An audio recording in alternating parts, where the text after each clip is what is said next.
Good afternoon. Ladies and gentlemen, I wish to welcome you to the Middle Tennessee Council 2015 Eagle Scout and Volunteer Recognition Reception. My name is Greg Cashin, and I will be your Master of Ceremonies for today's events.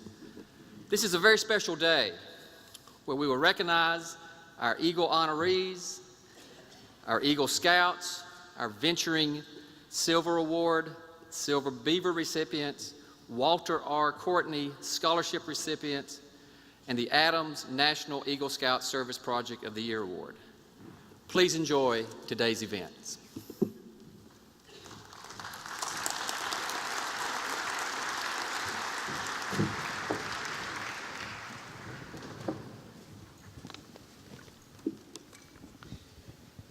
The 110 million young men who have worn the Scout uniform have left their marks on almost every major event in recent American history. Sometimes the organization itself helped to shape events. The Boy Scouts of America planned massive war bond drives during World War I and organized efforts to collect scrap metal during World War II.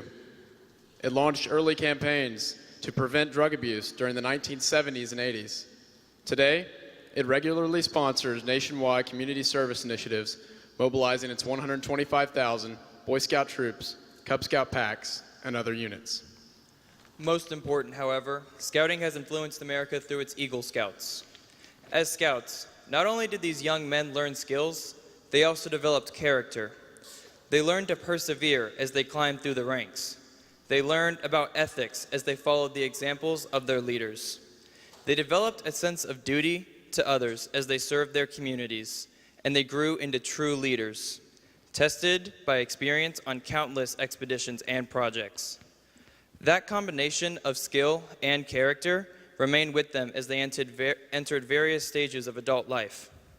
And when they faced choices and challenges as soldiers and statesmen, teachers and parents, the virtues they exercised at critical junctures in our history shaped the nation for the better.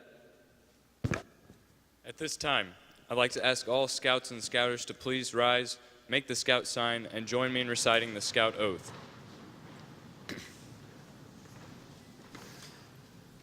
On my honor, I will do my best to do my duty to God and my country, to obey the Scout law, to help other people at all times, to keep myself physically strong, mentally awake, and morally straight.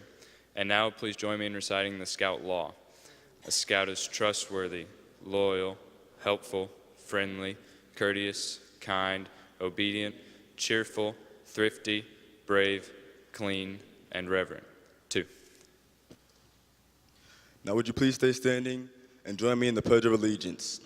If you're a Scout and you're in your field uniform, please do the Scout sign salute. If you're in regular civilian clothes, please put your hand over your heart.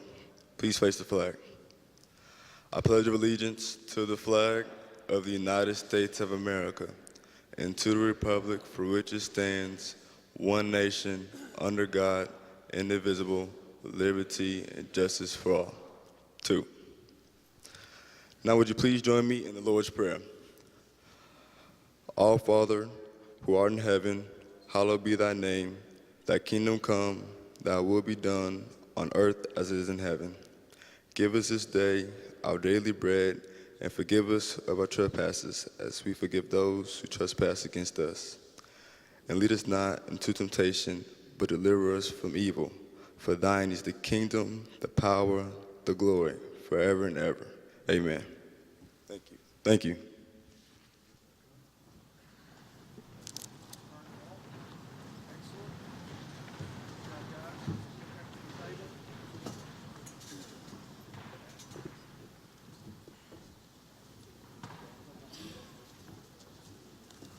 Thank you, Scouts. It's good. I'm honored to be with you here today. I'm a big believer in the Scouting program and those we are honoring today. The Middle Tennessee Council is one of the largest Boy Scouts councils in the country. Recently, we reported to the State House of Representatives and the State Senate and the Governor's Office that we had over 46,782 Scouts and adult volunteers in our program throughout the state of Tennessee. It was reported also how many Scouts have given back in so many ways.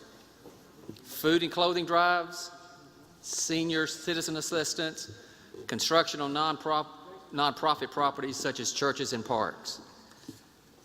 We are especially thankful to our Eagle Scouts here today for what they have given back to the communities of Middle Tennessee through both your service for several years in Scouting and your Eagle projects. Each of our Eagle Scouts organized, planned, and built an Eagle Scout project. And they built it with leadership of their troop, with their friends from their school, church, and communities, and especially with their family. Will our Eagle Scouts stand at this time and allow us to show our appreciation to you and to the service of our communities?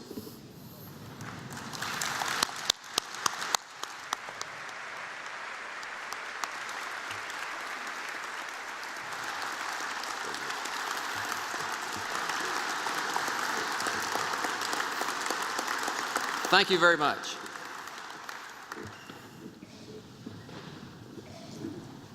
Now, today, each Eagle Scout present has an Eagle Table host mentor who is sitting with them and giving them career and life skill advice. We thank you, the mentors, for your participation in today's event. Will all Eagle Taste host mentors please stand at this time? Thank you.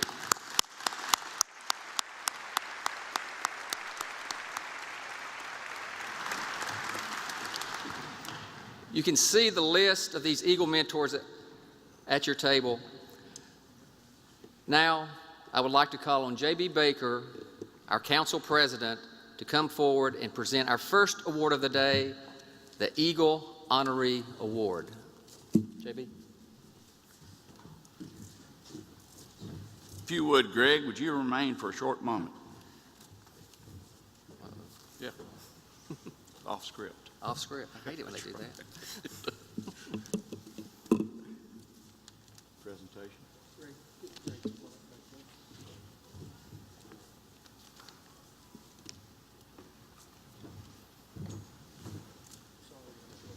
Mr. Cashin, for the many, many hours you've given this great council, we thank you, not only for today, but for the many assignments you've accepted so gracefully.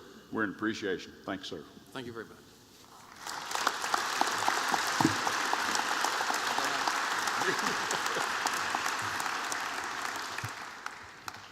Well, future honorees as Eagles, we have two gentlemen today who are the honorees of your class.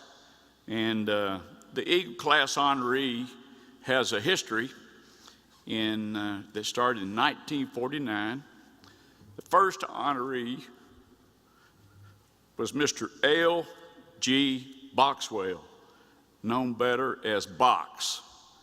And of course, many of you, I'd say most all of you know and can figure out he was a part of Camp Boxwell, both by land giving and formation of that particular camp. So we're indebted to that start in 1949. The Eagle class honorees started in 1950. And since that date, there has been 123. These two fine gentlemen today do have a special class in their own. You will see that we have bios of each individual, both of which I can personally stand for. Steve, in the fact of going to college with him in Pulaski, Tennessee, and better than yet, having his father to cut my hair off of East Main Street in Pulaski. And he's been a part of your camp tradition for many, many years and being saluted for that. Joe Russell, no doubt, is a true Nashvilleian by standards, both professionally and all the other measures of good being. Joe has touched many lives in many ways. He spent many, many days in foreign countries preparing shoes for this great country of ours, and was a pioneer in kind of the breakthrough in the shoe business. We're very honored to have both of these two as being your leaders for the Eagles today. And I'd like to ask those Eagles to stand and give them applause. Up, Eagles.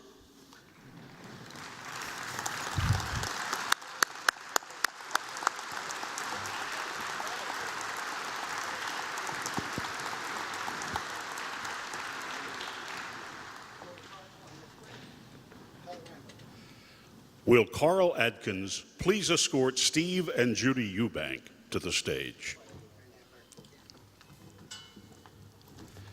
Steve Curry Eubank, born in Pulaski, Tennessee, to Mr. and Mrs. Smith Eubank, the youngest of three boys, followed in the footsteps of his older brother to become an Eagle Scout. He joined the Cub Scouts at the age of 8 and continued throughout his life with 60 years of scouting now behind him. Scouting's always been an important part of Steve's life. He loves the outdoors and activities like camping, hiking, and fishing. He holds a degree in education from the University of Tennessee, Knoxville, and retired in 2002 from the Giles County school system after 30 years of service. Steve has been married to his wife, Judith Parker Eubank, for 43 years. They have one daughter, Ashley Eubank Cates, son-in-law Tripp, and 2 grandchildren, Parker and Adeline Jane. Steve's the recipient of the Long Rifle and the Silver Beaver Awards. He's been Scoutmaster of Brown Sea and Wood Badge and is still active as a member of the David Crockett District.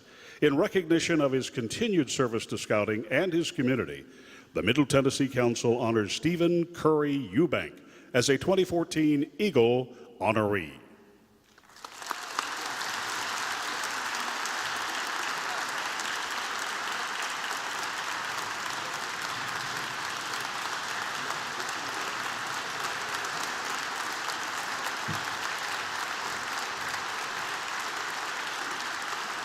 Will J.B. Baker please escort Joe and Ann Russell to the stage?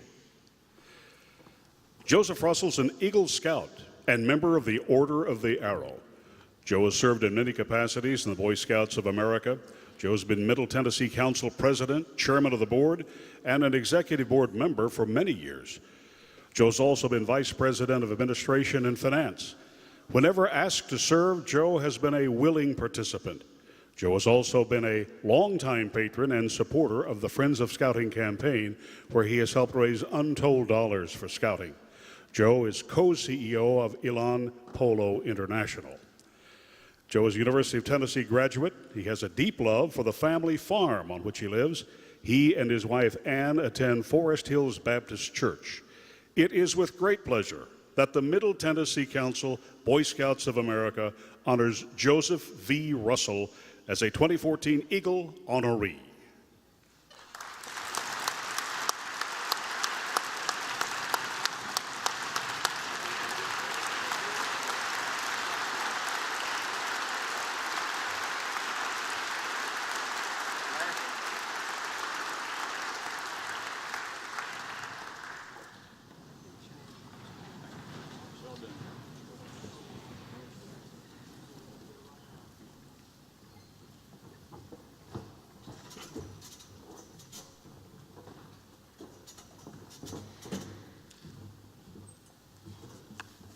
Well, this concludes the first Eagle honorees. Thank you and congratulations to Joe Russell and to Steve Eubank. At this time, please welcome Dr. Gary Mueller to the podium for the presentation of the Walter R. Courtney Eagle Scout Scholarship Award. Dr. Mueller.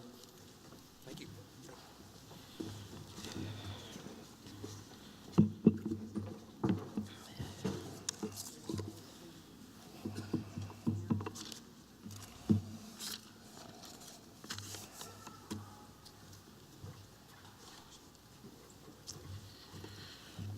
It's my privilege to announce the award of the Walter R. Courtney Scholarship today. The Reverend Dr. Walter Rowe Courtney was the long-serving senior pastor at First Presbyterian Church. He served from 1944 to 1971, 27 years. Walter was an extremely dedicated scouter and received the Silver Beaver Award from this council in 1969. In recognition of his dedication to scouting and his dedicated service, Raymond T. Throckmorton, Jr., affectionately known as Mr. T to all who knew him, endowed this scholarship. Mr. T received the Silver Beaver from this council in 1985. Today, we award the 49th and 50th Courtney Scholarships. Our first recipient is Michael S. Fox. Michael? Michael's with Troop 182 in the Cherokee District, and his scoutmaster is Jerry Lockhart. He received his Eagle on the 2nd of October, 2014. He has 26 merit badges at the time of his award. He earned the Arrow of Light as a Cub Scout, and he has the World Conservation Award. In terms of BSA leadership, he's been an assistant patrol leader, assistant senior patrol leader, quartermaster, den chief, and he participates in all troop activities. He's a Brotherhood member of the Wahanasa Lodge. He does food drives, cleanups, and participates in cemetery flag placement activities. A junior at Aaron Academy, he's an honor student in the college prep program. He's also enrolled in Volunteer State Community College in advanced placement courses. He's a pianist, he's a debater, a chess player, and he's played football, basketball, soccer, and tennis. At Clark Memorial United Methodist Church, he's involved in his youth group, he's an acolyte and an usher. He's done room at the inn, taught Sunday school, participated in vacation Bible school teaching, Meals on Wheels, and the United Methodist Men's activities. His Eagle project benefited F.A. Jenkins Elementary School in North Nashville. He based his project on Matthew 20, verses 1 through 16, which is the parable of the vineyard workers. He did an extensive grounds cleanup and developed a very nice outdoor classroom for them of 572 square feet. There were 1,200 volunteer hours in the project and a budget of 7,600. Ordinarily, I read from the recommendation letters that people write for the Courtney applicants. But his letter of his life purpose is so remarkable that I thought you might like a few words. I chose their school because they needed something unique. Matthew 21 through 16 talks about the parable of the workers in the vineyard and taught me that doing what's right is sometimes more important than doing the fair thing. Some might say that it's not fair that I chose to do this project for a school that practices a different denominational teaching and with which I had no previous relationship. It might not be fair, but it's right. I knew that F.A. Jenkins Elementary School would benefit from this more than anyone else I had considered. I want the students to know that people care about them and that it is good to volunteer and serve in their community. I tried to do the right thing with whatever decision I was faced with, and I hope that they will learn from me and try to do the same. Congratulations, Michael.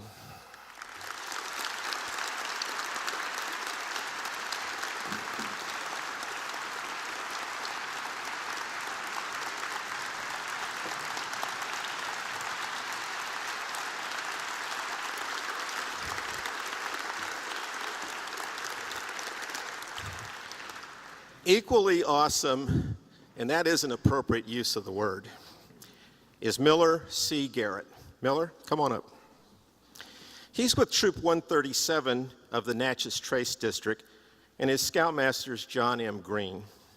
He received his Eagle on the 2nd of September 2014. He had 31 merit badges at the time of the board. He earned an Arrow of Light, a God and Country Award, and he also has a God and Family Award. In terms of BSA leadership, he's been an assistant patrol leader, a librarian, a historian, a patrol leader, and a National Jamboree assistant patrol leader. He's a Brotherhood member of the Wahanasa Lodge. In that capacity, he served as the Lodge registration chairman and the chairman of chapters, and I have just learned that he is now the Lodge Chief, Vice Lodge Chief for program for our Lodge. He has served as a counselor in training at Boxwell Scout Reservation. He attends Battleground Academy, where he is an honors student, a member of the National Honor Society, and is ranked in the top 5% of his class. He holds a Board of Trust scholarship from Battleground Academy. He too plays the piano. He's run cross country. He can shoot pretty good because he's been on the Trap and Skeet Club, and he's also been on the tennis team. He's received a Rotary Youth Leadership Award for their summer program, and he's also been selected for one of their prestigious programs this summer. In terms of college, he's thinking about being an engineer, which would make Mr. Throckmorton very happy. At Franklin United Methodist Church, he participates in the choir, and he's also been an acolyte. In terms of his Eagle project, he helped rehab what was called the Holt property in Franklin, which involved the expansion of the Franklin Library Park. It involved work for the Historic Preservation Foundation and the Battle of Franklin folks. This involved clearing and rehabilitation of some really rough terrain. He was resourceful enough that he was able to scrounge a bulldozer to help with the project and didn't have to pay for it, which was really great. So let me share a couple of quotes from the Heritage Foundation Executive Director about Miller. For a young man of 16, Miller has been involved in just about every area of the Heritage Foundation. His recent Eagle Scout service project is a prime example of historic preservation. He led a massive effort to clean out underbrush and trees and clean up a vital piece of the reclaimed Battle of Franklin battlefield. This area will be part of the new Carter's Hill Park. If the Heritage Foundation has hosted an event, Miller has worked as a volunteer, donating his time and being a great ambassador for youth of today. An outstanding student, a community leader, and a leader of scouting. What more could you ask for? Congratulations, Miller.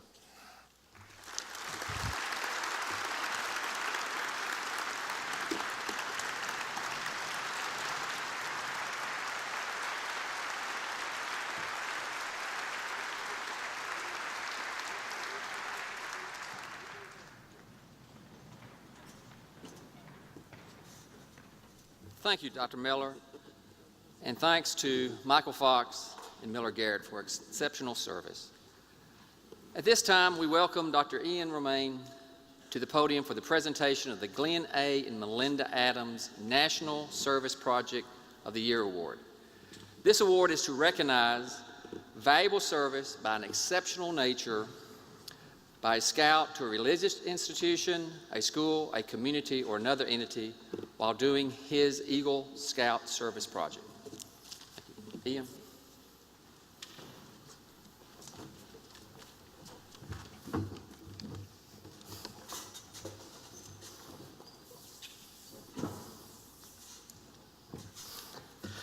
Thank you, ladies and gentlemen.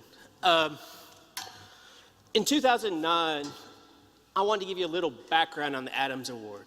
So in 2009, the future chairman of the National Eagle Scout Association decided that we needed something to help us recognize the top project, Eagle Scout project, in every council. And from those council winners, they choose a regional winner and a national winner. So for the last 6 years, we've been able to recognize what the top Eagle Scout project is.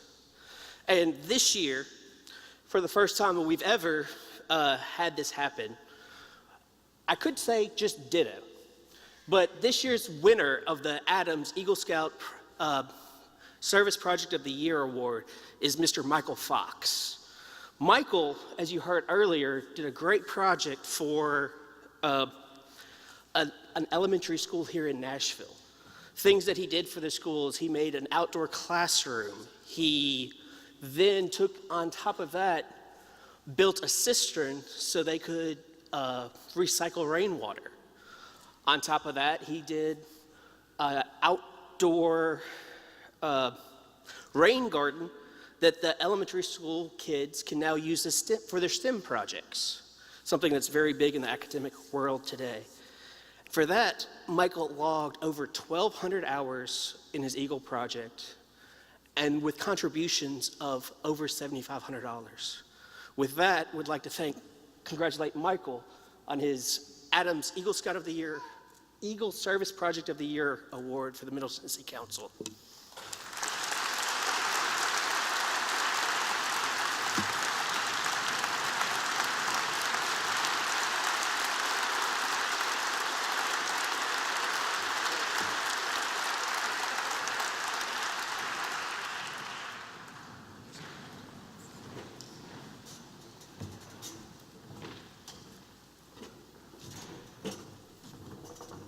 Thank you, Ian. And thanks to Michael Fox. When I was reviewing the awards, I said, "Is this a typo?" They said, "No, this is Michael Fox." So thank you very much. At this time, I would like to call on Dr. Robert Bell, Emeritus President of Tennessee Tech University, to come up and introduce our keynote speaker, NASA astronaut Andrew Allen.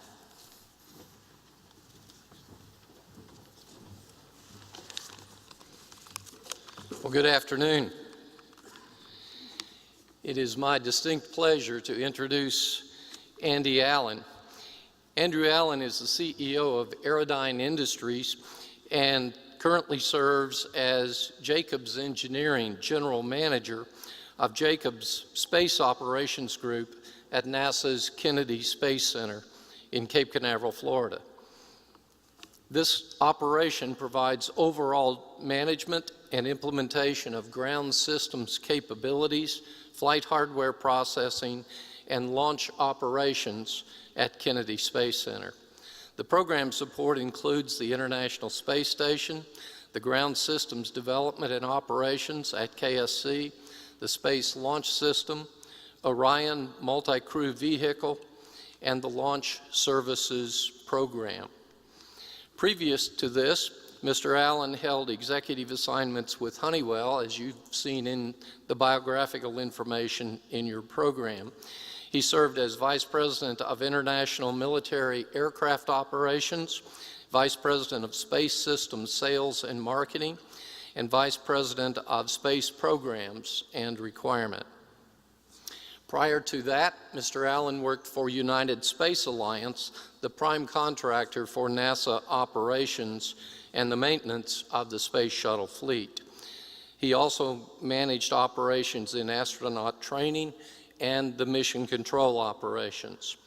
His most recent position with United Space Alliance was Program Manager for Ground Operations, where he was responsible for managing and leading over 4,000 employees performing space shuttle processing, launch, and landing operations at Kennedy Space Center.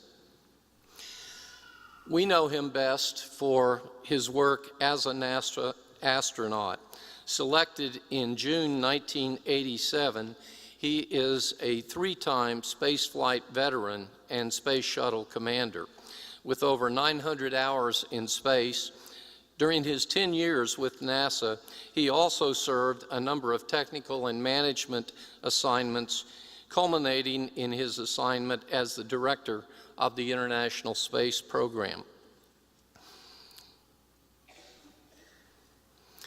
Previously, before NASA, Mr. Allen was a commissioned officer in the United States Marine Corps.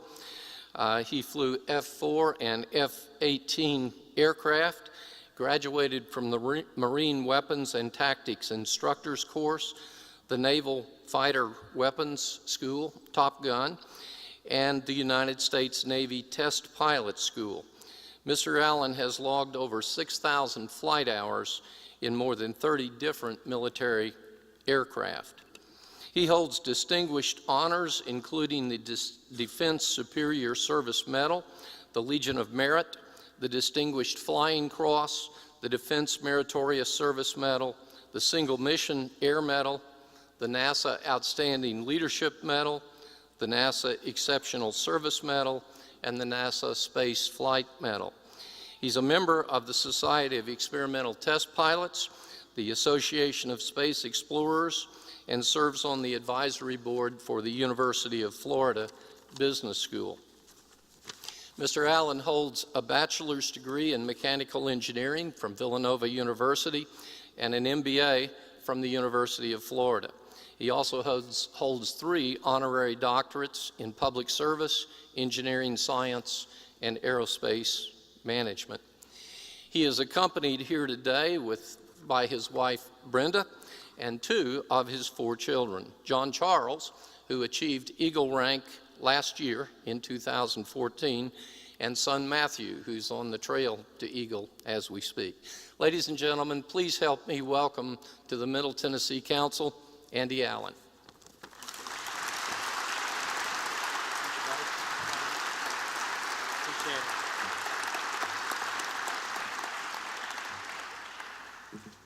Well, thank you very much. It is not normal for me to have notes when I do any kind of a presentation, but since this is such a special audience and an intimidating audience to me, I thought I would take some notes so I don't get myself all flustered while I'm up here today.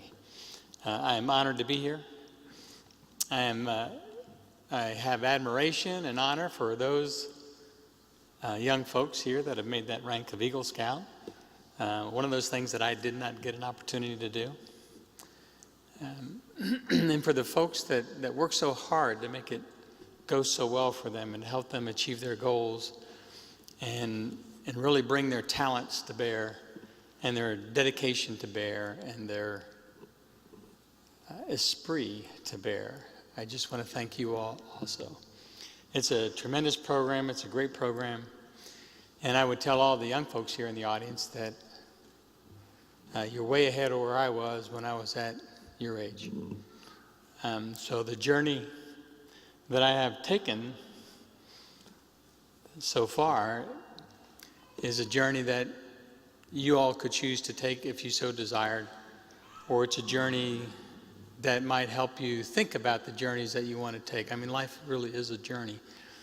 And you're going to eventually get to a destination. If you listen to my bio, you might wonder whether or not that's because I have a short attention span or whether I'm trying to bring in a lot of different careers into a very short lifetime. Life really is very short, and I'm trying to pack the most into it that I possibly can.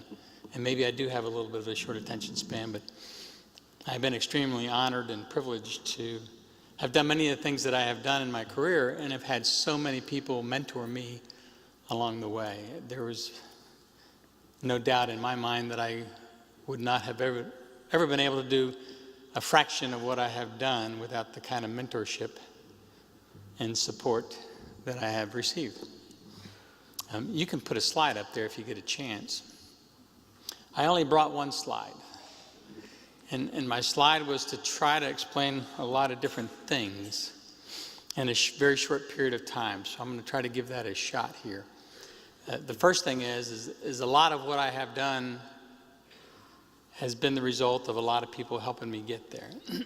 Nowhere have I done something that I did it all by myself. It was either my family, my teachers, my coaches, my team, whatever it was, other supporters that have helped me achieve the things that I've achieved. And yes, I think I have achieved a fair number of things. And it's been a wonderful journey, and it's been a wonderful experience. And I would tell any of you to go for it and do it. And I'd recommend anything that I've done to my friends. But there's been plenty of things that haven't gone so well along the way. And those are the kinds of things that I thought I'd just spend a few minutes chatting about here this morning. I'm not going to take too much of your time. And I'm generally not one that talks too long, but I have been known to talk for a little while. So I have one of my sons here is going to give me the cut signal if I go too long. So let's see. What I want to try to do is bring some things into perspective. Perspective is my perspective on how I see things and the journey that I have taken to get here to have this opportunity to talk to you today, as well as the journey that I've been on for a while in my life, because I'm coming into, I don't think it's towards the end of my journey. I think I've got quite a few more years left, but I have been around for a long time, and I've got a lot of miles on me. If you read some of the bio, I don't know how many millions of miles I have on me, but I've been around, and I got a lot of miles. So the perspective is what you see right up front, what you see in this room, what you see at your table, but there's a bigger perspective, and you always want to make sure that the bigger perspective comes through. I put this slide up here because I try to put some things in perspective.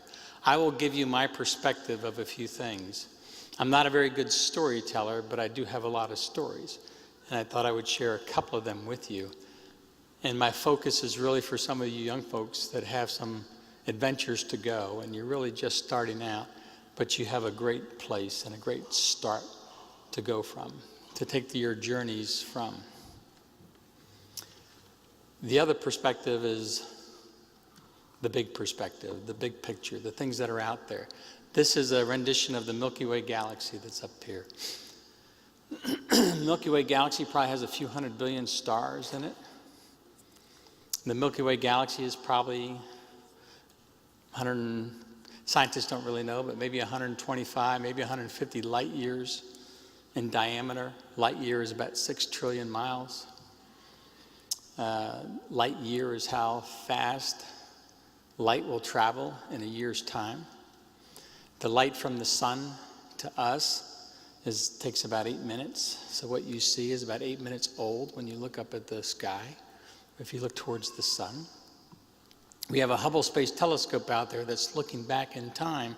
It's not really, but by the time that the photons and the light enters the Hubble Space Telescope, where it's looking out into this broad galaxy that we have, it might be 12 billion years old, and the time it's taken for that light to travel to get into that telescope. So we can look back essentially 12 billion years and maybe see some of the beginning of the universe that we know.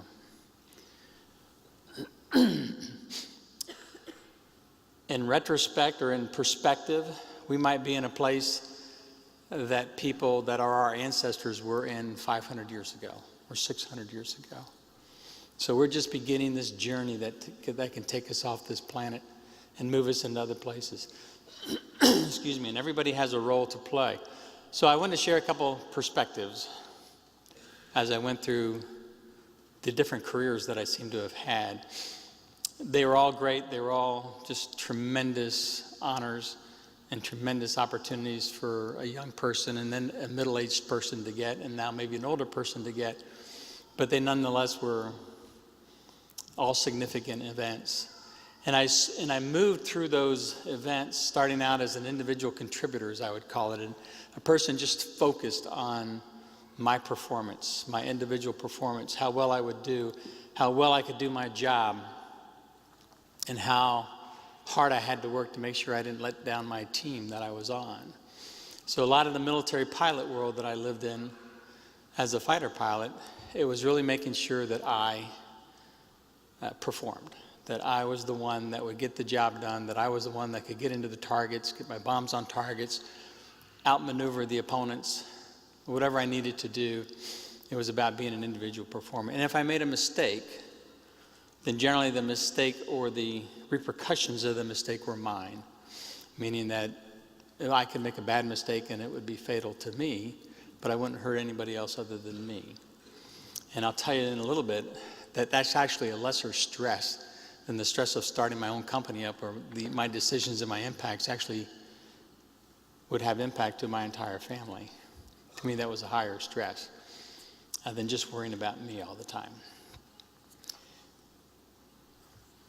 So there's a couple different thoughts that people have as they think about decisions that young people make and trying to make their influence on young people. And there's two schools that I talk about, and none of them are really of high acclaim, even though I do hear people about them. One's the school of hard knocks. And a lot of people use that school, either themselves saying, yeah, I've gone through the school of hard knocks and I've learned this and I've learned that. And I've taken a few lessons there, but there's a better school out there, and it's the better school of lessons learned. I call it the Lessons Learned Academy. And the Lessons Learned Academy is to learn from other people's mistakes and other people's accomplishments and learn from it as opposed to having to be the one to experience. And I say that because in my life of doing what I've done and taking the kinds of risks that I've taken, all of which were calculated risks. I've never been completely flamboyant and cavalier about my risk. I've always taken what I thought were very calculated risks, knowing that I lived in a very risky environment sometimes. And the lessons learned, one of my goals as a young fighter pilot was to always be sitting down when somebody was telling a story of what happened in an airplane. Generally, what happened in the ready rooms, the guys that had something happen to them or the guys that made a bad mistake had to stand up in front of the rest of the pilots and explain what they did, why they made a mistake, and what they learned from that mistake or what happened to them. And I never wanted to be one of those people. I always wanted to be one of the ones that could just sit there and listen and say, yeah, I'll never do that. Yeah, I'll never do that. But many of that I did. Many of those things I did anyhow.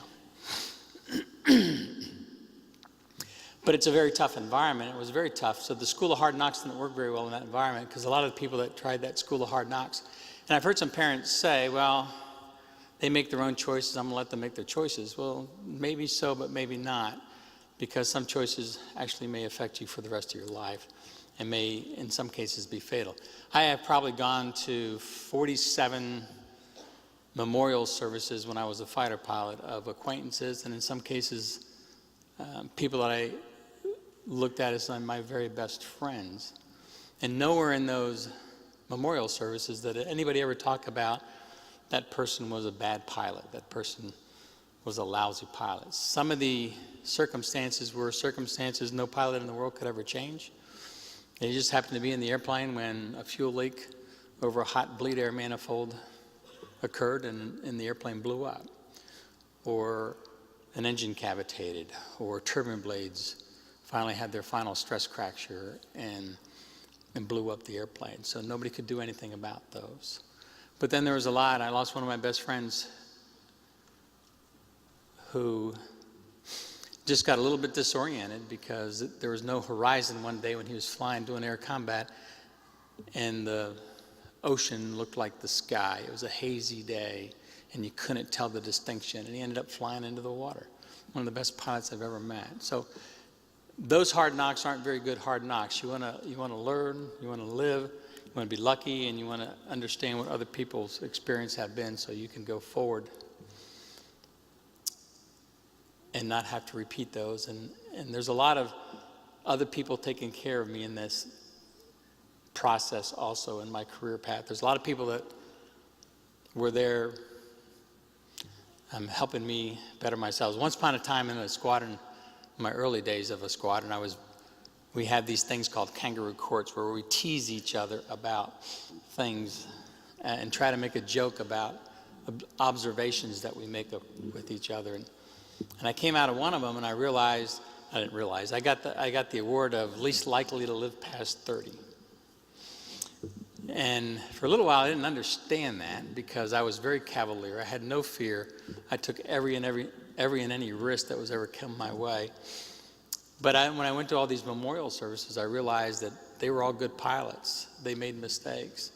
And I'm going to make mistakes too. So maybe I should fly a little bit scared. And maybe that's a better way for me to fly and think about things instead of ever let myself get complacent or let myself get too confident or too arrogant in my own abilities, because it only takes a split second to go from hero to zero.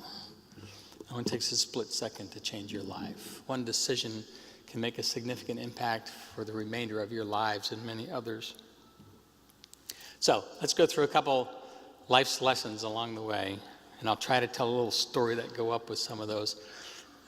Always have a plan. Always have a backup plan. Always plan that your plan's going to change. So whatever plan you have, that's great. You need to start out with a plan. My daughters aren't here. If our daughters were here, they would easily tell you that every boyfriend that I ever interviewed, or probable boyfriend that I ever interviewed, they would always get what's your plan? Tell me what your 5-year plan is. What's your 10-year plan? What are you going to be like later on in life? And most of them would sit there and just have this dumbfounded look on their face. Like, what kind of a question is that? I don't know. I like what I'm doing. I'm not doing anything. And then I'd tell my daughters they should never see that person again. Or I'd make up some nickname and never call them by their real name. Those plans are always going to change. And just don't ever give up because of those plans. Expect that they're going to change. You go into a firefight, or you go into a deep airstrike mission, or you go into space, or you go into the venture of a new company where you're trying to sell something or sell services or products.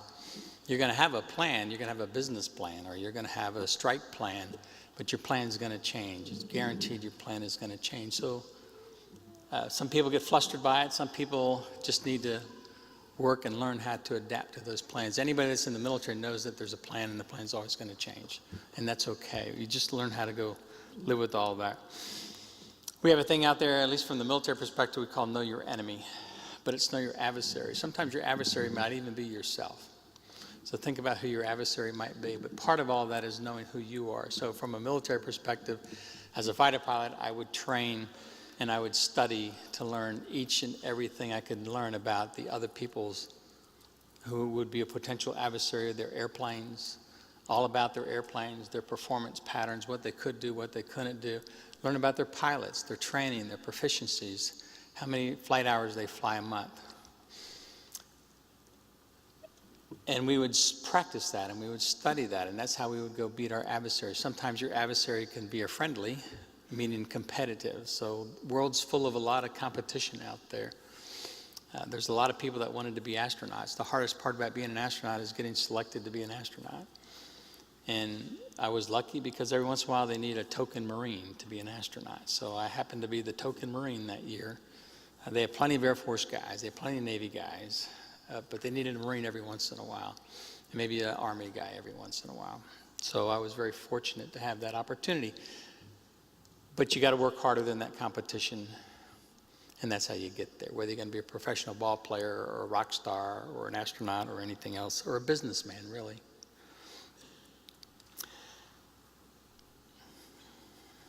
You understand what you love, understand what you fear. Don't let yourself ever be ruled by fear. Don't conquer your fears. Do the things you love. Do the things that you're passionate about. Do the things that will make you proud of you. And worry less about the things that make you afraid, and conquer the things that make you afraid. Sometimes people criticize NASA that they're motivated by failure, meaning that you're so afraid to fail, it's hard to succeed. Well, you can't work in that environment, so you got to just focus on what you love. People make a lot of decisions in life, mostly about passion, location, and money. There's a lot of people that have a lot of money, but they're not very happy. A lot of people are in the right location, but maybe not so happy. The passion is where most people will find their happiness. And hopefully it's in a good location and pays a lot of money. So be in control. Be in control of your destiny. Be in control of who you are. Be in control of where you go to the best of your abilities to be in control. Understand the fact that things are going to change along the way. Understand the fact that things are going to be very different as you go through a process. So a story. It's hard to be a fighter pilot for very long without a lot of emergencies and without a lot of things happening that you've got to react to. Same thing in the astronaut corps. We spend thousands and thousands of hours practicing for the things that can go wrong. Everything that anybody can imagine that can go wrong in that vehicle that's going to put out 7 million pounds of thrust at liftoff and is going to be better than any ride that you'll ever get at Disney World. And there's no question when those solid rocket boosters light off, a significant event has just occurred in your life. You're not sure where you're going to go. You have a plan, but it may not go according to your plan. And even on one of my last flights, or my last flight, we thought we had engine problems right at liftoff, which would have caused some significant issues had they been real. Turns out that they were data, but we didn't know that for a number of seconds as we were trying to go through the process of dealing with what was going to happen and how we were going to react to it. So you spend all these hours on those things that you can do something about. We also recognize the fact that there's things that can go on in a space shuttle that you can't do anything about. So why worry about it? Why sweat it? We strap in about 3.5 hours before liftoff. You have a lot of time to think. You're not very busy until you come out of what they call the 9-minute hold. And then you get pretty busy from that point forward. So we have time to think. We have time to crack jokes. We have time to take a little nap if you can.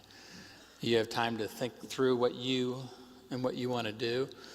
You have time to think about all the people that are out there in the stands at the Launch Control Center on the roof, your family, and out in the VIP stands, your friends and family, and out in the other viewing areas, and the cousins that you never knew you had that are coming to your launch.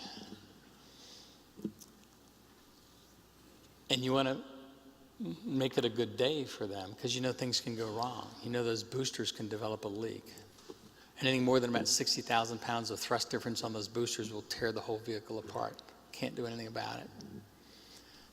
If the main engine has a leak, it's probably going to be catastrophic. Can't do anything about it. If I have a bleed air leak or an oxygen leak, I can start doing things about that. So you focus on the things that you can change and just let the things you can't change understand that they're there, understand that they may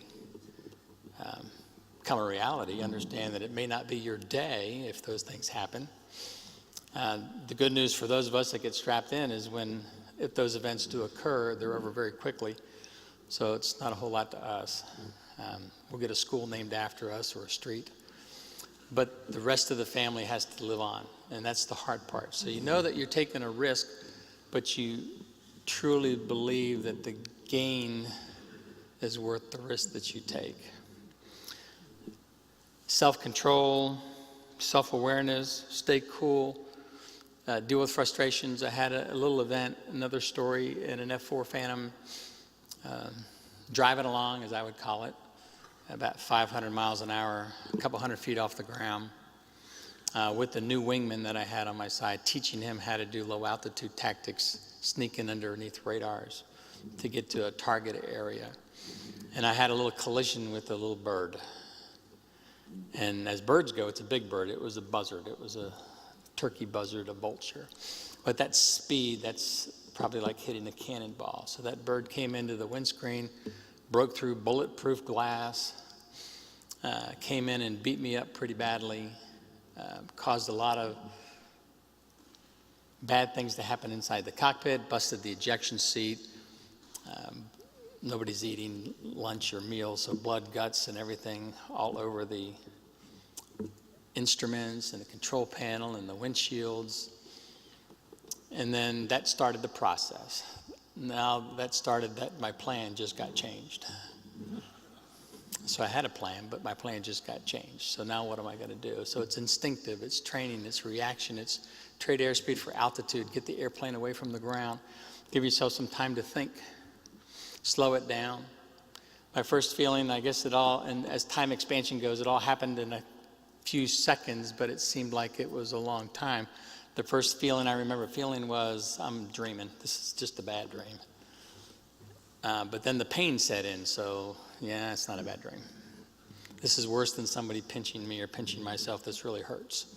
Had a dislocated shoulder, crushed voice box, and a lot of contamination in an eye. I was wearing a mask, I was wearing a visor, and I saw it right before it hit, and I ducked. It split a very hard plastic fiberglass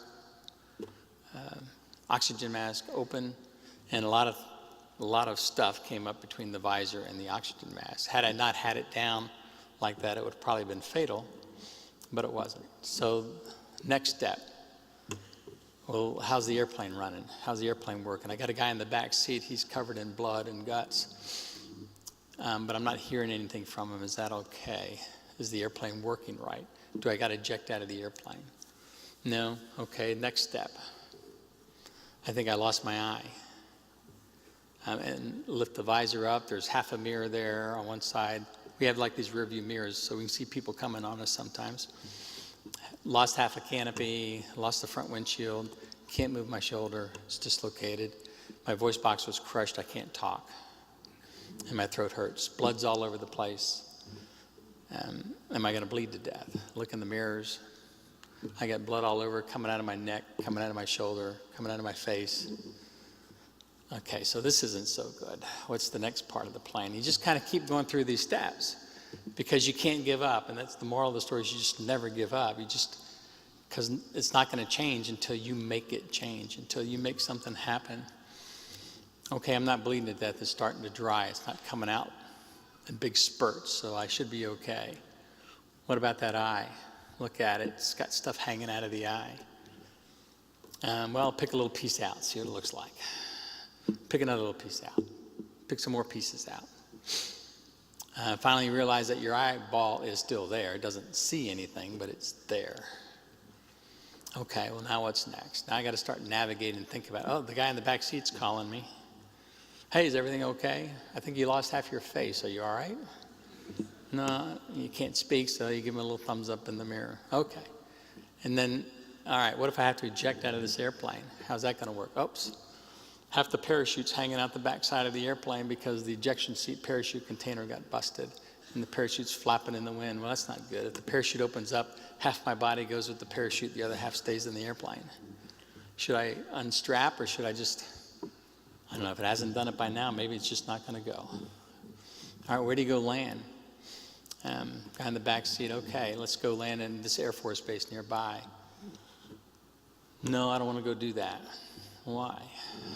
Well, one, because it's an Air Force base and they're going to make me do all this medical testing and urinalysis and stay over at night and they're going to take it really seriously. I don't want to go there. Two is I want to go home, which is 120 miles, maybe 20 minutes at the speed we're at. I'm familiar with the terrain. I can't see out the front windows, but I can see a little bit to the side, and that might help me get to the side.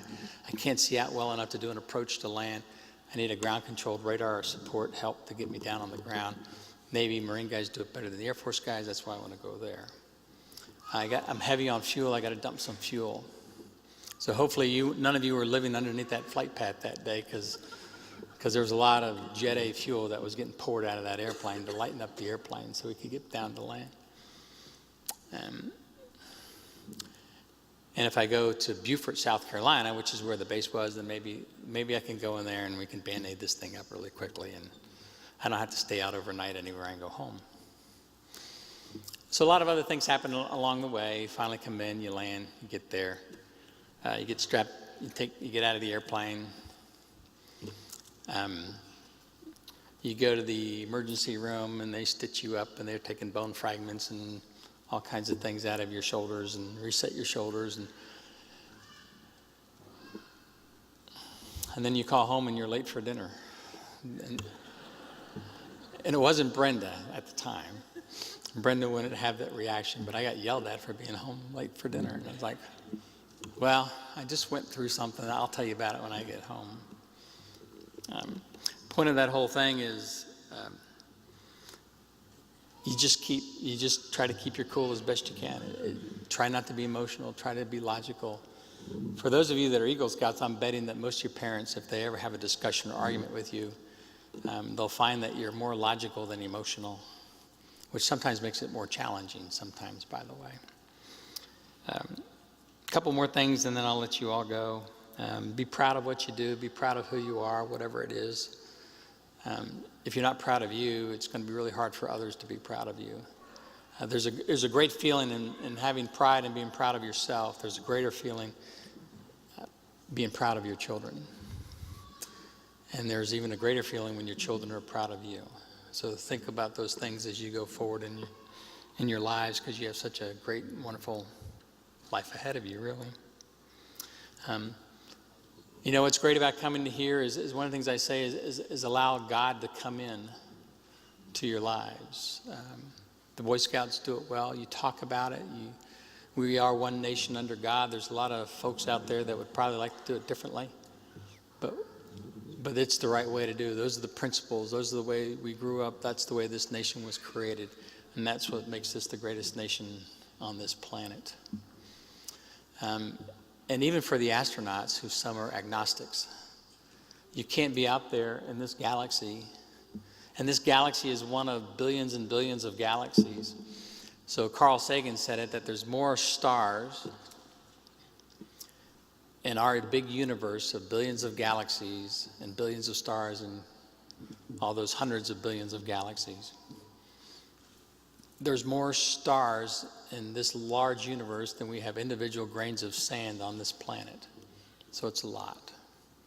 And so you can't help but be there and see the wisp of the Milky Way as you're out there in the atmosphere and not wonder how all this was put together and not really get a feeling that there's a higher power. Even those of us that are science and engineering folks that really just want to focus on prove it, show it. I want to see the data. Sometimes you just have to believe. Always treat people with respect and dignity. If they care about what they're doing and you care about what you're doing, then they deserve your respect. One of the better stories I've heard in the Apollo days was when President Johnson was visiting the Space Center in Florida prior to the Apollo program, prior to landing on the moon. And he saw a janitor and went up and talked to the janitor and asked him about how he was doing and what he was doing. And the janitor said, well, I'm helping this country get to the moon. He cared about what he was doing. And we should care in return. Success isn't about how much money you make or how many speeches you get to give or your accolades. It's about how you feel about yourself and how others feel about you. So if you care about what you're doing and people care about what they're doing, then they deserve all of your respect and dignity. Firefighters, policemen, teachers, they all rock and they all deserve our respect. And they're all out there trying to do a good job. And we should respect them for that. We're never above anybody else. We just have a different calling. Okay, so why do we go explore space? I can't get off the stage without saying something about space. Other than the fact that it's a great place to be, I wish I could take everybody there. We're in the early explorer days. Someday we'll actually have people that will go out and pioneer things out there in space. And someday we'll have settlers out there in space. We are a single planet species as far as we know, which means that we're not going to survive forever. A single planet species cannot survive. So we're doomed at some point in time. Someday our star is going to die and we're going to die along with it. So we have to get out and we have to move out. Space is what I call a soft power. It's a very powerful thing that shows how great the prowess of technology a country can have and how great a country can be. And there's a lot of countries out there in this world that are investing a lot of dollars and a lot of time and a lot of energy into spying on doing the things that we've done because they want to be in space. It's a technology driver. It's an economic engine. It's our future. And we need more engineers and scientists. There's 3 times as many lawyers there are in this country than there are engineers. I'm not qualified to say that that's a bad number for the lawyers, and that's too many. I would never say that. Lawyers care, so that means I respect them. But I do think that that's not enough engineers and scientists. And there's a lot of countries that spend a lot of time bringing in engineers and scientists to try to get that technology. Those history buffs that are out there, the great civilizations of the world have come and gone really because of their technology and their technological prowess. When they were the best, they were the dominant. When they weren't the best, somebody else was the dominant. It's a great return on interest. It always has been, always will be. It's a drop in the bucket from a national budget perspective. It's less than half a penny or about half a penny. Compared to a lot of other programs, it's not a lot of investment and there's guaranteed return. It's better than any 401k out there, I think. So you're probably going to get in the 8 to 10% return on the investment. So it's a great investment. There's a lot of the other things that go along with all of that, which is about inspiring youth, looking on, making sure that we're doing the right thing, keeping our prowess. It's a very sad thing and it's a frustrating thing. Back to dealing with staying cool and keeping in control is dealing with frustration. There's every day there's something that's frustrating that's going to happen, and every day we got to deal with it. It's tough to go visit Atlantis, which was the vehicle I flew my first flight on, that's on a pedestal at the Kennedy Space Center, when less than half its life was used. So it still had more than 50 or 60 flights left on it. But we ran out of money as a country and decided we didn't want to do that. So we rely on another nation to take us up to our space station, what I think is our space station, or predominantly our space station. So I guess as I try to get off the stage, especially for the young folks that have a much longer future than at least I hope you do, is to think about that journey and think about where we may go and what it might be like in 300 or 400 years. You know, we're still way back in the Plymouth Rock when it looks at us, when we look at it, what it's like from a space perspective. We're still thinking that the world is flat. We're still back in that regime. There's so much out there. That's such an exciting place to go. And some of you are going to get to go if you so desire to get to go there. I wish you all the very best of luck. I wish you all the very best of times. I wish you all the very best journey that you could possibly have. And there probably isn't a young Eagle Scout in this room that I would not be happy to have take my place. All right, so thank you all very much. I appreciate your time.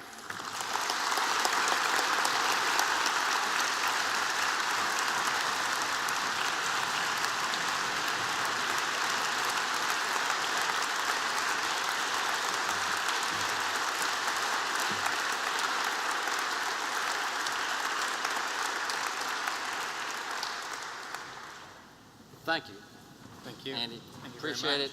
I'd like to give to you a small token of our appreciation for your excellent presentation today. All right, thank you very much. Thank you. Thank you.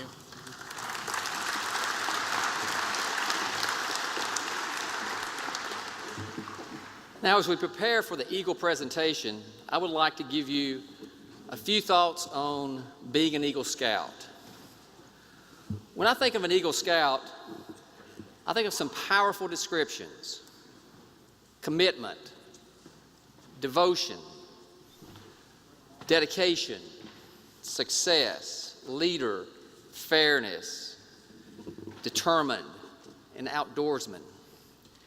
In obtaining the Eagle rank in 6 to 8 years, you have demonstrated these qualities. What's next? First, college. Colleges, especially private schools, want Eagle Scouts on their campus. Great example, David Lipscomb University. President Dr. Randy Lowry wants Eagle Scouts on his college campus, to the degree that if you're an Eagle Scout, he will accept your application and give you a $10,000 scholarship. My son was an Eagle Scout a couple of years ago, and he was accepted by several colleges that his classmates who actually had better GPAs were not accepted by. He was amazed at the power of being an Eagle Scout on your college application. Next, getting a job. Employers want Eagle Scouts. A friend of mine was in probably one of the largest architecture firms in Nashville, and he was a hiring partner. And he told me one day when we were talking that he just simply, if he had an Eagle Scout, he was going to hire him. The Eagle rank will open doors. And then family. As these young men grow up, they will have families. If they have a son, they may start a second career in scouting, kind of like I did. And the beauty of that, and the beauty of all our volunteers, is the enjoyment and value of watching young boys mature into responsible men through scouting. So why the preference? Why the advantage? In my opinion, it's pretty simple. Number one, it's core values: trustworthy, loyal, helpful, friendly, courteous, kind, obedient, cheerful, thrifty, brave, clean, and reverent. It's leadership. For our Eagle Scouts, it's that extra dedication to accomplishing and finishing a task. In my closing, I would say to the Eagle Scouts, you have achieved the rank of Eagle. Now you will always be an Eagle. We will now begin our presentation of the 2014 Eagle Scouts Venturing Silver Award and Quartermaster Award.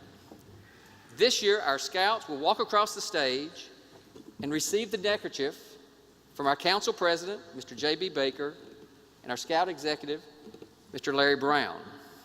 They will return to their table, where their table host will present them with the Eagle neckerchief. We ask that you hold your applause until the end in order to dignify the moment for each Scout passing before you today.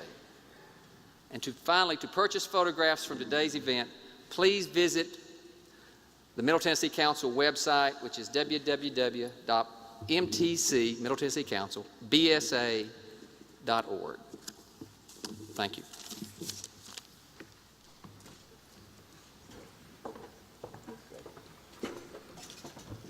Tyler Douglas Forsberg.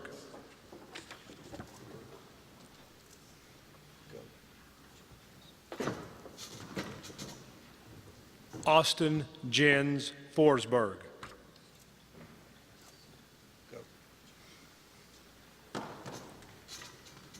Samuel Anderson Beams.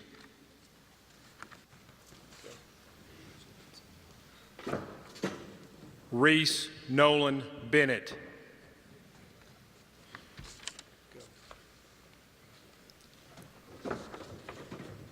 Lindis Patton.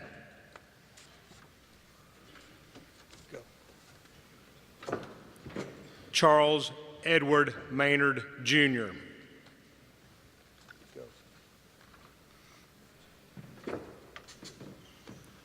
Brian Tyler Akers.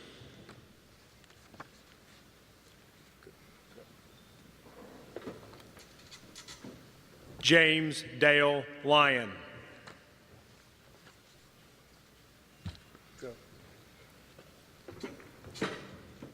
Ryan Kirk Anderson.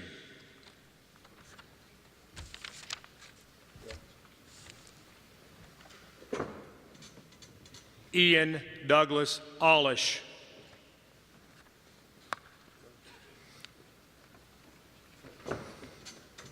Nash Haywood Binkley.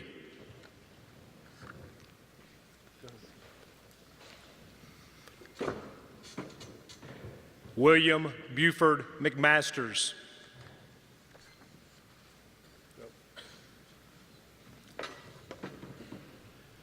Darren Joseph May.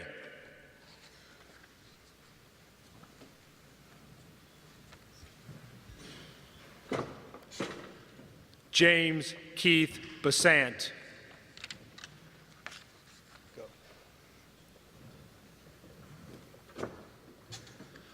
James Hunter Boyd.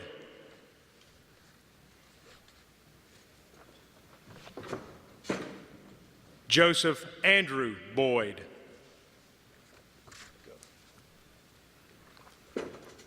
Stephen Alexander Boyle II.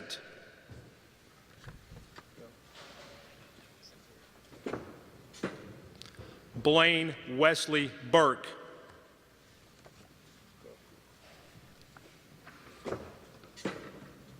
Jacob Lee McGray.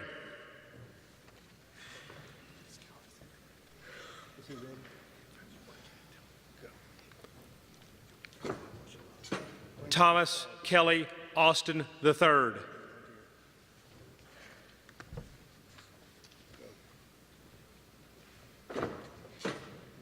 Evan Andrew Brock.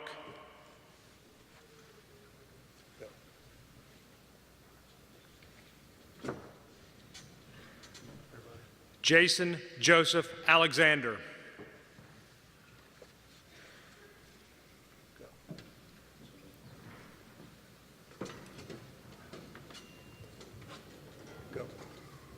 Richard Aaron Brown. I'll release you. You just keep going, okay?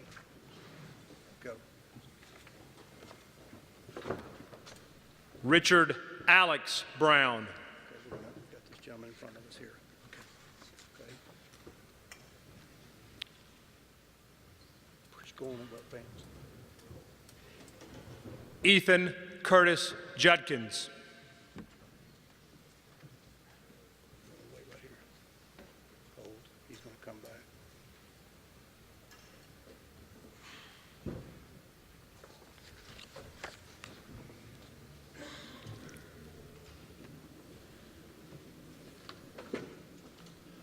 Jonathan Eric Brown.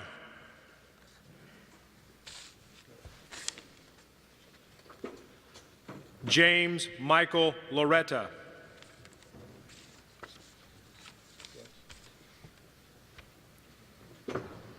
Micah Lee Burkhart. Go. Just keep walking. Mitchell Austin Burkhart. Keep walking.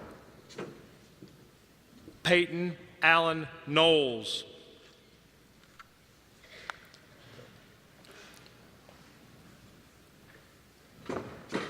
Jefferson David Lacates, Jr.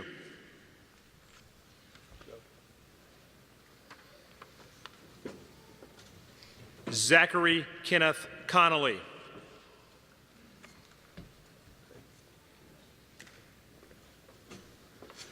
Caleb Allen Lindsay.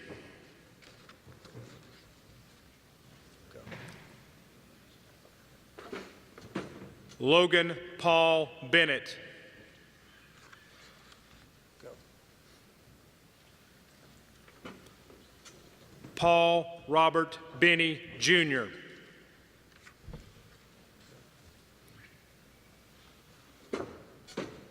Thomas Edwin Lamb III.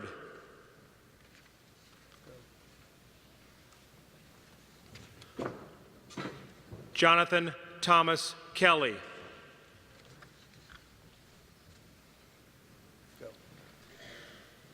Go.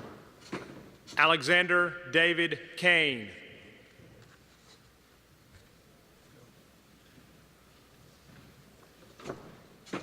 Charles Stephen Capps.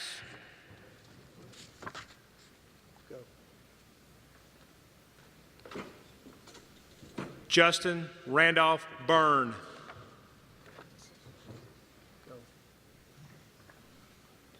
Go. Michael Andrew Burkett. Go. Matthew Austin Carey. Go. Christopher Julius Jones II. Go. Andrew Mack Beard. Go. Michael Stephen Fox. Go. William Caleb Barton.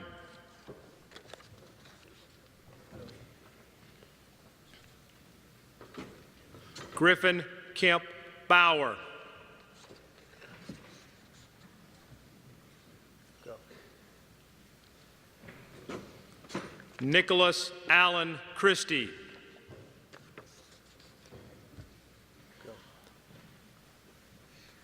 Go. Daniel Robert Bronner.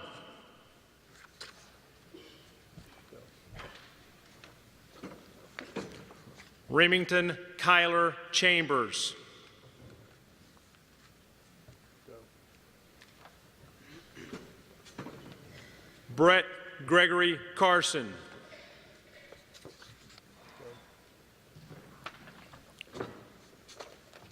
Hunter Bailey Champion.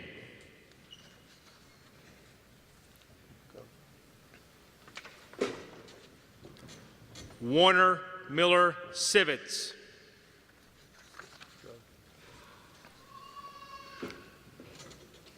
Benjamin David Cody.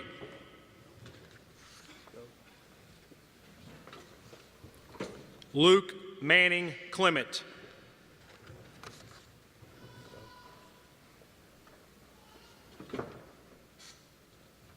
Go. Cameron Joseph Colley.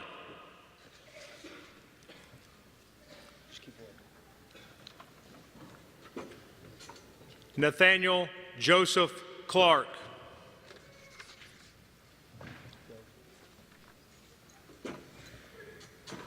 Will McLean Johnston.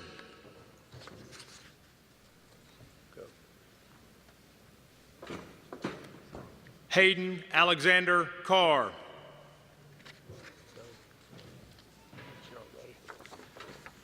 Jacob Darius Easter. Go. Finucane. Brendan Edward Finucane III. Go. Glenn Christopher Doty. Go. Jordan Blake Dodson.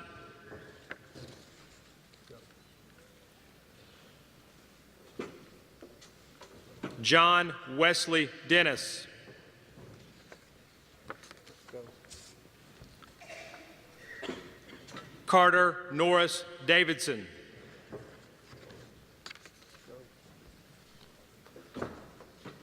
Taylor Austin Duvall. Go.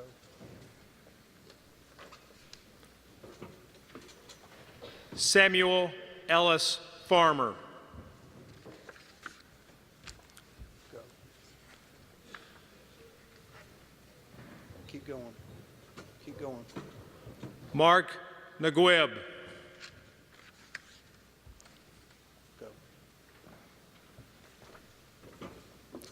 John William Mosley. Go.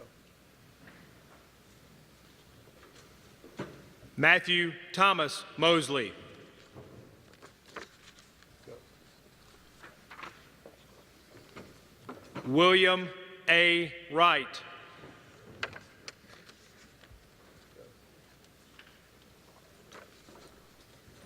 Ross Pierce Hopkins.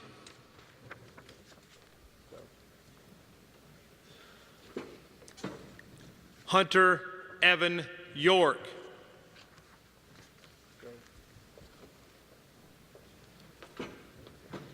Joseph Christian Howell.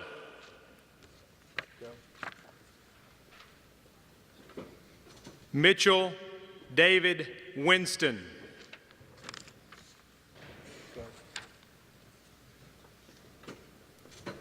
Chris Brown.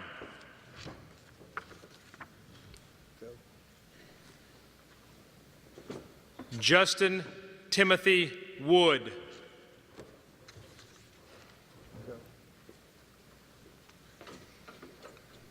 Alexander Nash Parker.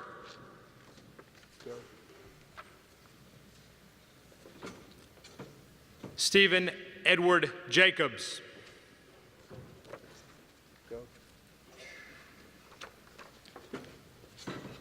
Spencer William White.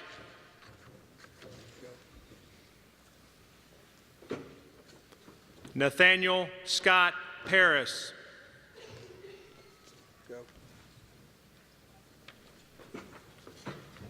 William David Whitefield.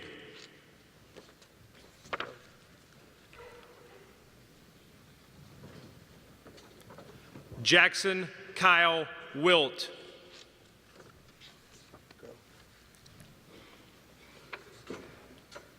Gerald Charles Wilkins III.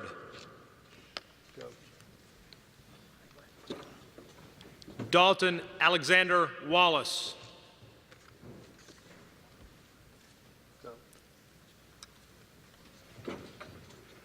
Douglas Allen Oakley.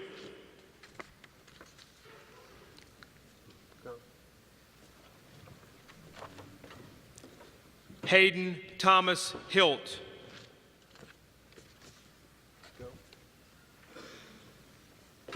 John David Hill.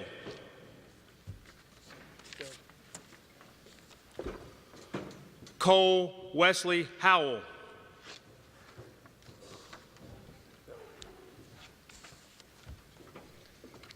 Benjamin Webb.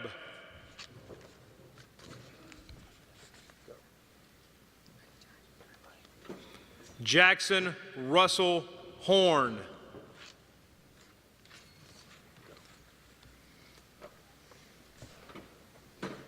Nicholas John Wagner.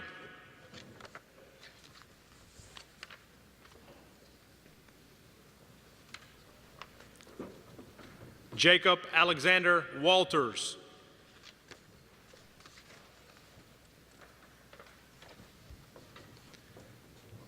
Daniel Kent Hubin.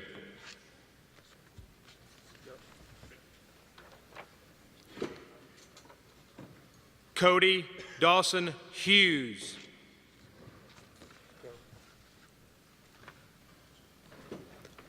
Macon N. Webster.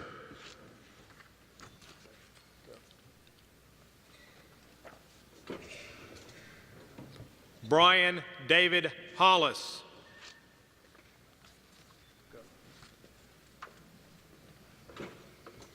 John Robert Hershey.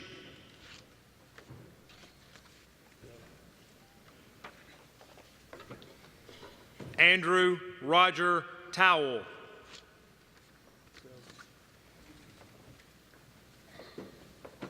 Daniel Taylor Ray.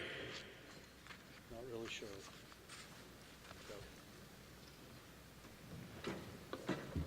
Jason David Randolph.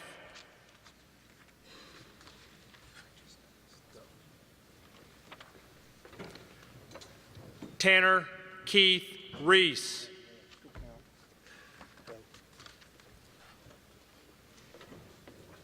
Jonah Matthew Ralston.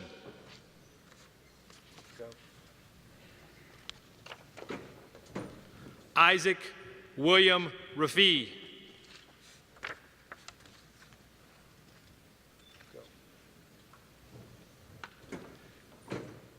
Nicholas Allen Robinson. Comus.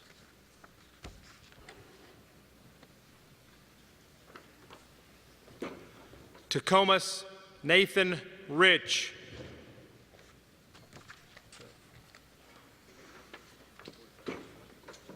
Caleb J. Ross. 45 round. Trevor Douglas Reese.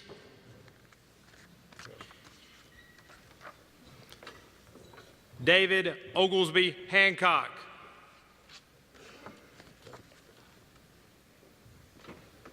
Jeffrey Alexander Ryan.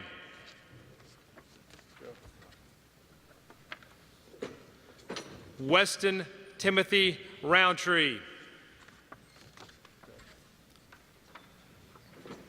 David Gerald Shoulders.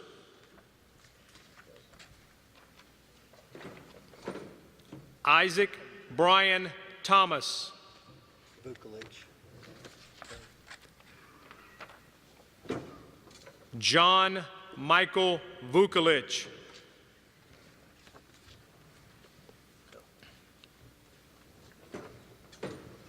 Cochran Gray Tettleton.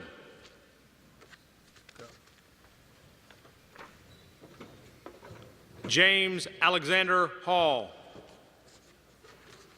How you doing? You gonna work with me this summer, right? Jacob Daniel Sanders. Sadler.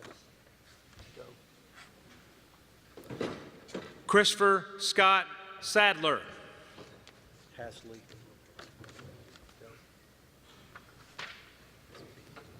Isaac James Hasley.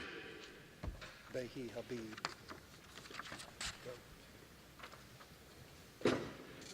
Behi Habib. Good job, Dwayne. Kyler Ashton Hankins.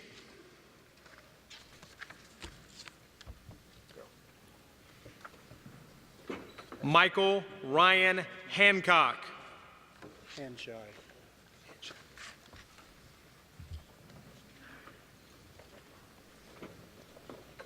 Samuel Kent Hanshy.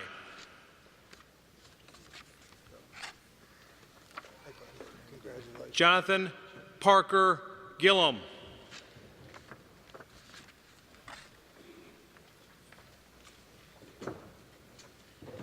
Miller Caldwell Garnett.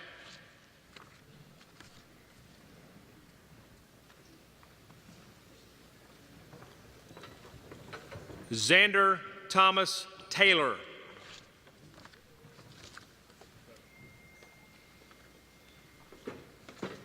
Ezekiel A. Streetman. It's Garton, right? Joshua David Garton. Teague. Hey, buddy, what's going on? Just keep going. Bryce James Teague. Just keep walking. Jesse Lee Franklin.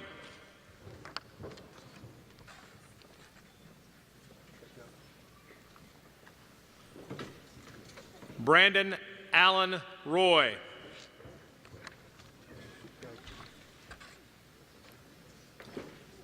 James Scott Smith.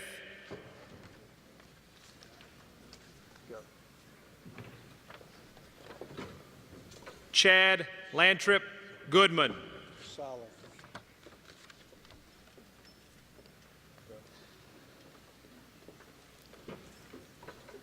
Jeremy Adam Seiler.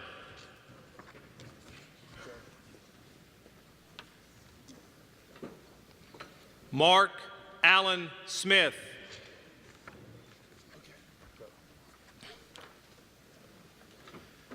Simpson Bobo Tanner V.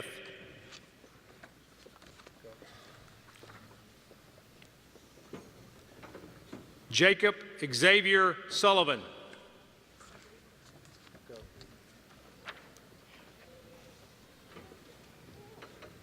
Noah Michael Springer.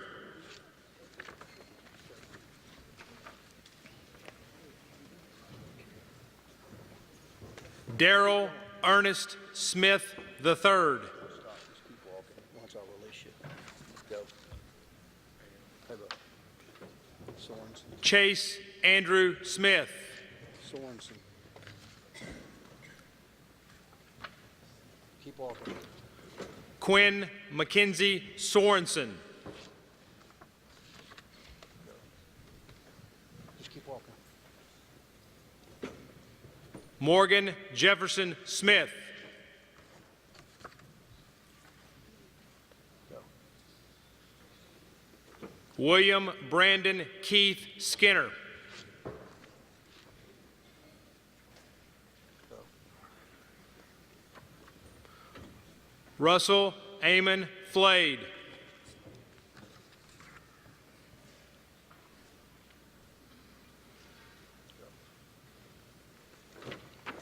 Evan Michael Garton.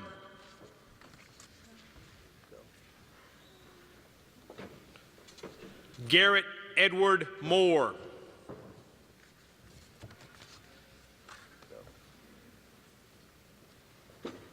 Michael Nally Milam.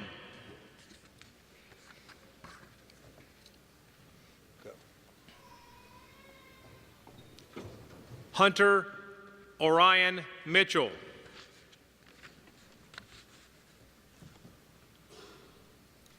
Go. Joseph Atlas Mitchell.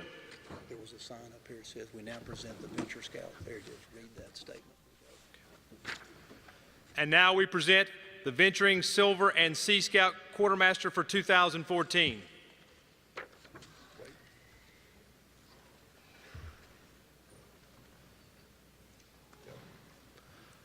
Briley E. Scantland. Peterman.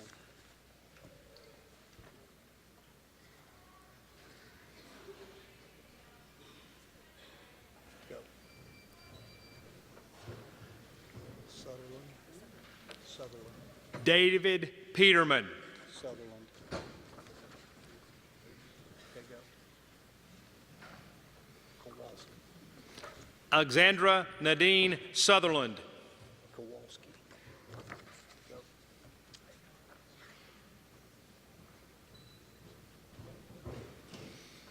Brooke L. Kowalski. Michael Finney.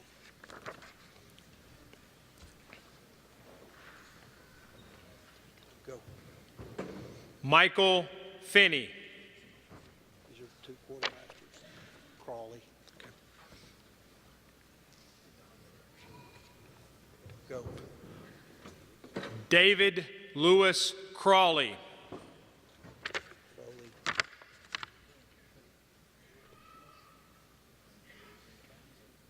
Go. Let's keep going. Mark Edward Foley, Jr. Yes. That's it. Good job, buddy. Yes, go ahead.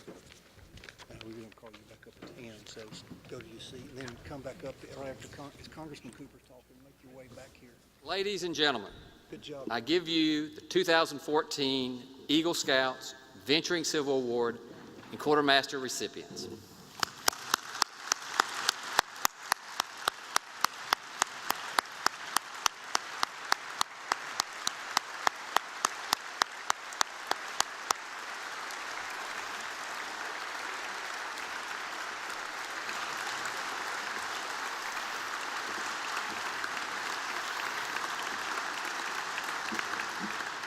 Thank you. There's one more statement of importance I would like to make to these young men and women. Don't forget those who are here and have helped you along the way, your parents and leaders. Without them, you would not be where you are today. So, parents, leaders, please stand and be recognized.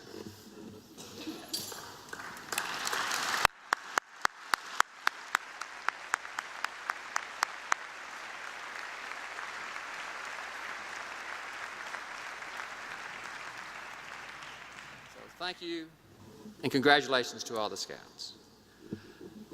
Next, the Silver Beaver. The Silver Beaver is the highest award that can be given to a Scout volunteer. The qualifications for the Silver Beaver are, first, noteworthy display of exceptional character to youth in the Scouting program. Second, involvement in community service. And third, being a registered Scout. With us today are Chancellor J.B. Cox and Scout Executive Larry Brown that will present these. Gentlemen, please come forward. Thank you, Chancellor Cox. Appreciate it.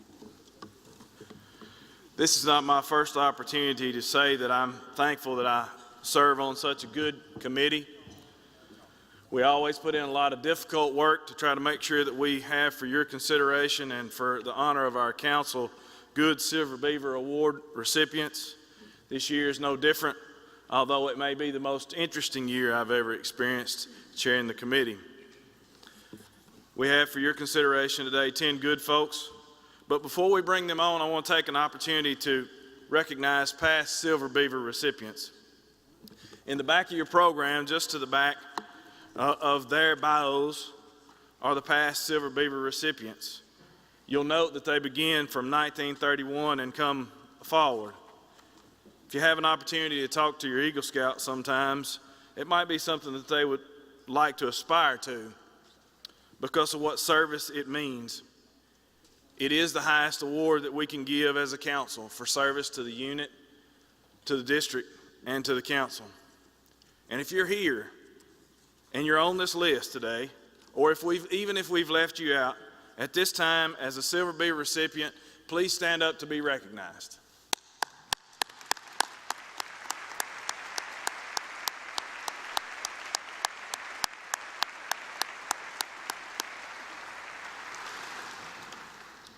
You will also note at the very end of your program on those pages, there are two other considerations there who apparently are in the wrong species. The region's highest award for service is the Silver Antelope. You'll see the list of those folks here. They've taken it up one more level. And if you're here and you're a Silver Antelope recipient today, please stand to be recognized.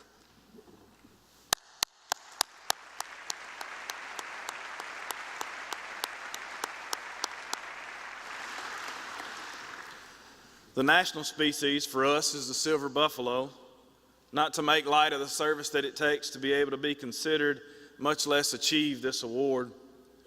And the folks who have been honored by that award in our council appear under the silver buffalo list. I guess near to my heart and most recently is Dr. Lay on that particular award. But if you're here and are a silver buffalo, please stand to be recognized.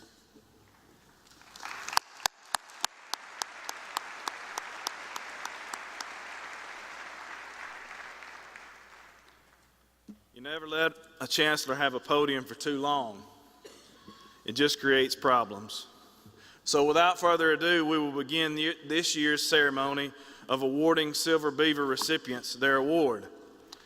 And so that you won't think that we Silver Beavers do not like to serve, our award this year is also going to be narrated by 1996 recipient Paul Randall Dickerson. Paul?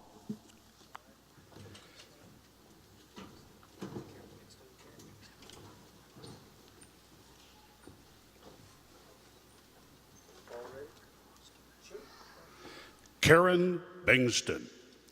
Karen has served America's youth as PAC 253 Den Leader, Webelos Leader, Cub Master, and committee members of Troops 777 and 150. She's currently serving as the Hermitage District Commissioner and has been Day Camp Director, Roundtable staff member, and founded the Twilight Camp in Hermitage. On the council level, Karen's been Day Camp Advisor and CAP Day Camp Assessment Team Leader and a University of Scouting Instructor. The Commissioner Award of Excellence in Unit Service, the James E. West Fellowship Award, God in Service Award, and the Long Rifle are among the honors she's received. She's known for her devotion to kids, especially through her 8+ years as a registered adult leader. The Middle Tennessee Council is honored to confer the Silver Beaver Award to Karen Bengston.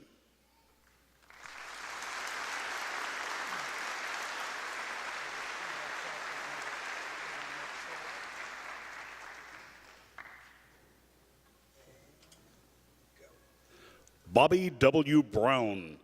In his 10 years of adult scouting service, Bobby's been Troop 1 committee member and assistant scoutmaster. On the district level, he's been a unit commissioner and training committee member, district committee member, and Order of the Arrow chapter advisor. At the council level, the Dean of College of Boy Scouting, University of Scouting 2010, he earned his Wood Badge beads on SR 796, staffed Wood Badge SR 936 as a troop guide. He's the Order of the Arrow treasurer, advisor, and current lodge advisor. His scouting awards include the Order of the Arrow Vigil Honor, the Long Rifle Award, the Faithful Servant Religious Award, and the James E. West Fellowship. It is with pleasure that the Middle Tennessee Council honors Bobby W. Brown with the Silver Beaver Award.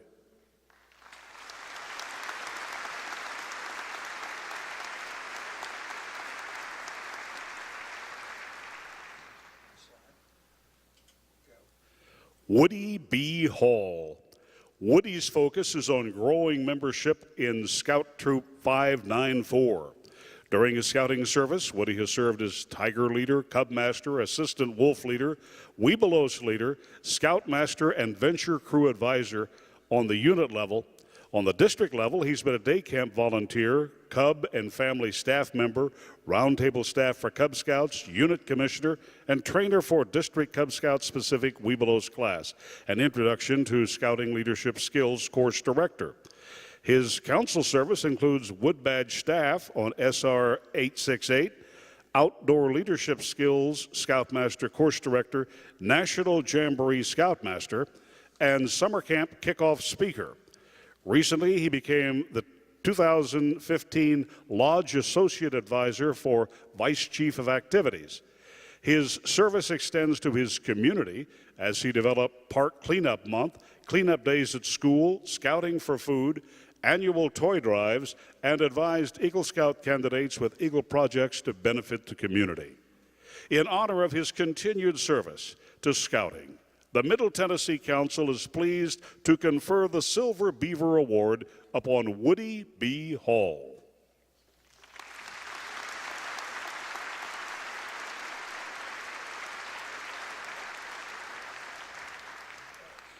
Gregory Hines, MD. Dr. Hines began scouting with Troop 98 in Huntsville, Texas in 1981. He attended the summer and high adventure base camps, including Florida Sea Base and Philmont Scout Reservation. He received his Eagle Scout badge in 1987. He worked for 7 years at Camp Strake in Conroe, Texas, in various positions before becoming camp commissioner. He was elevated to the Vigil Honor of the Order of the Arrow. Dr. Hines attended the international encampments for 3 years, hosted scouts from all over the world.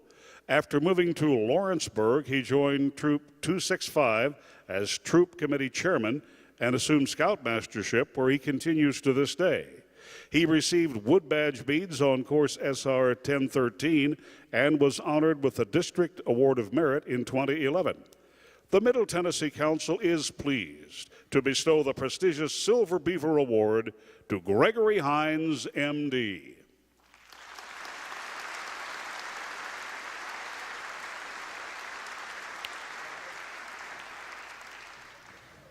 William D. Lanham, Jr. Dave began in scouting as a youth at Hendersonville First United Methodist Church. On the unit level, he's been a den leader, assistant scoutmaster, crew advisor, and committee member. In the Cherokee District, he served as district commissioner, district committee member, district advancement chair, training chair, unit commissioner, and a planner for the spring camporee. On the council level, he served as University of Scouting assistant dean of general studies, training committee member, Wood Badge participant, EDGE course director, and NISA Awards committee chair. Among his scouting activities, in addition to being an Eagle Scout, he received his Scouters Training Award, the William Boyce Award, District Award of Merit, District Committee Key, NISA Lifetime Membership, and OA Ordeal. It is with pleasure that the Middle Tennessee Council presents the Silver Beaver to Dave Lanham.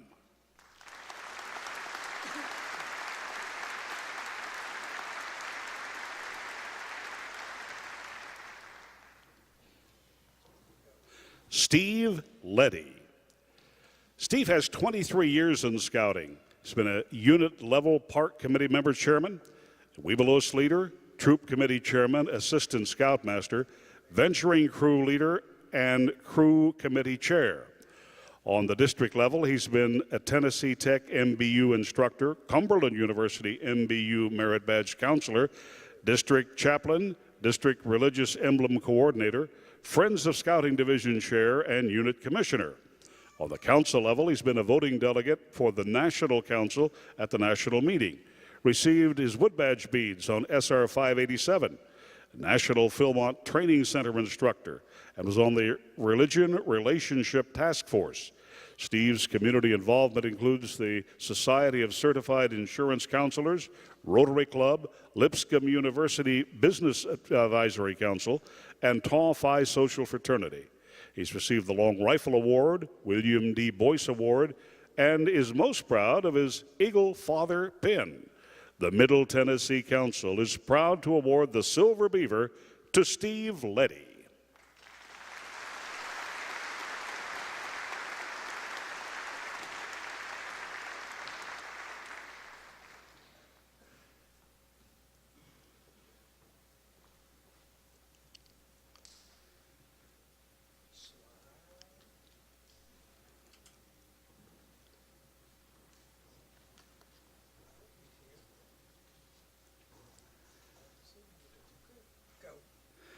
Keith Napier.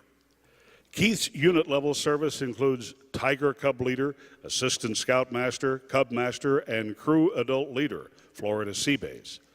On the council level, he served with the council board of directors, Sporting Clay Fun Shoot committee member, as well as chairman of the committee. Keith received the Eagle Scout Award, Order of the Arrow Brotherhood, Keith Cross Award, and the Golden Nest Award. The Middle Tennessee Council is proud to recognize his outstanding service by presenting the Silver Beaver Award to Keith Napier.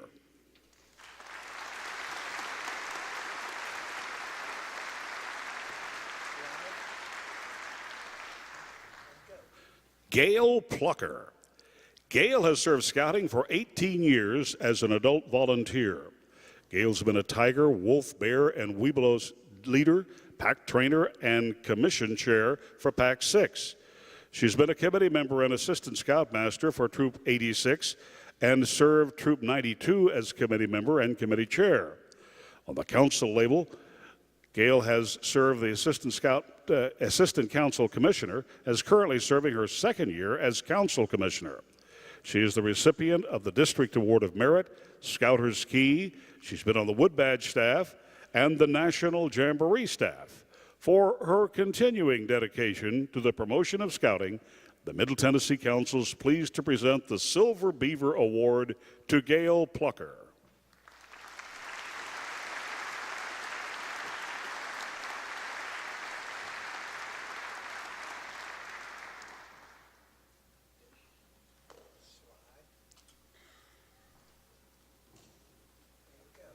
Ann Randolph.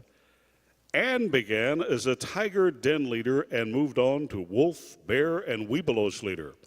She served as pack committee chair, popcorn chair, troop committee chair, advancement chair, and associate crew advisor. In the Upperland Cumberland District, she has served as activities chair, day camp director, Webelos weekend chair, Webelos crossover chair, Cub and Family Committee member, and on Baloo and Cub Scout training staffs. She's assisted with 2 council jamborees, serving as activities chair. She served as static display chair, University of Cub Scouting Scout Dean, the Cub and Family Director, and on the National Meeting Host Committee. She's received the Distinguished Award of Merit, Tiger Den Leader Award, Webelos Award, Scout Leaders Training Award, and was on Wood Badge SR 1013. The Middle Tennessee Council is proud to award the Silver Beaver to Ann Randolph.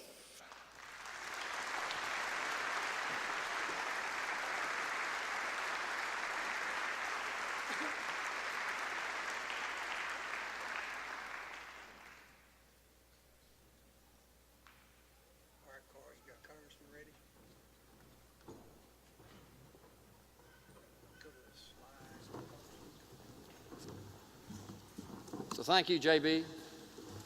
Thank you, Larry.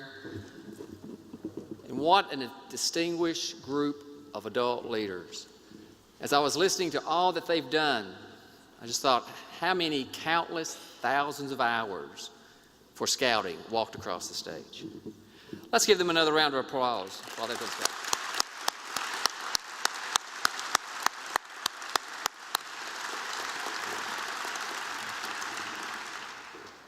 We are very fortunate today to have with us United States Congressman Jim Cooper. Congressman Cooper has been a longtime supporter of the scouting program and a great community leader. At this time, I would like to have Congressman Jim Cooper give us a few words of encouragement. Congressman Cooper. Thank you, Greg. Good afternoon. Greg's done a great job chairing this wonderful meeting because we're all here to celebrate one thing: our outstanding young men and women, particularly our young men, our Eagle Scouts. And my challenge today is simple. Keep on living up to your full God-given potential. As we heard from astronaut Allen today, the sky is no longer the limit. It's more like the stars and the galaxies. And he said it right here. Another planet is probably a necessity. That's an amazing charge, but our young people today under this program of scouting have gotten the best start of any group of young people in the world. We have so much to be thankful for as you drive home safely this afternoon. Please let's count our blessings, because many young people in many parts of America don't have the great scouting council that we've got here with the Middle Tennessee Council. This is one of the best in the whole country. I think we all realize that we live in the volunteer state, which is one of the best states in America, and I hope that we all appreciate that our country, the United States of America, is the greatest country on earth or in the history of the world. And these young people are our leaders. They have gotten the greatest start that any group could get. Let's celebrate them, and let's look forward to even bigger and better things in the future. Thanks for being here today, and congratulations, Scouts.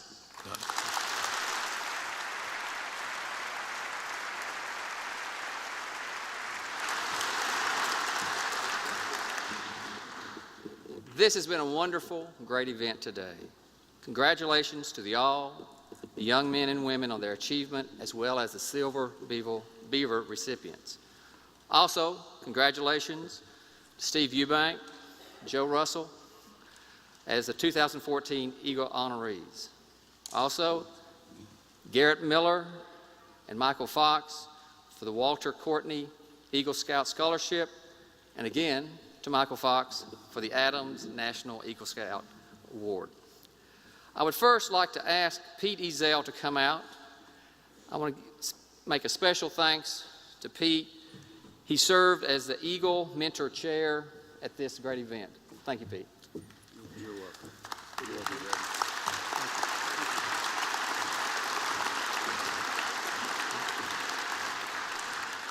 Next, I'd like to ask Paula McLean, Deborah Johnson, Paul Randolph Dickerson, and Dwayne Hickey to join me on stage.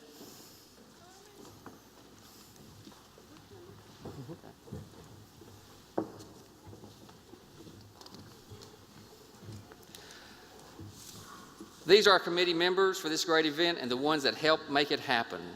Through their hard work and creative thinking, we've had this event today. On behalf of the Middle Tennessee Council, please accept a token of our appreciation for your hard work on making today a success. Thank you.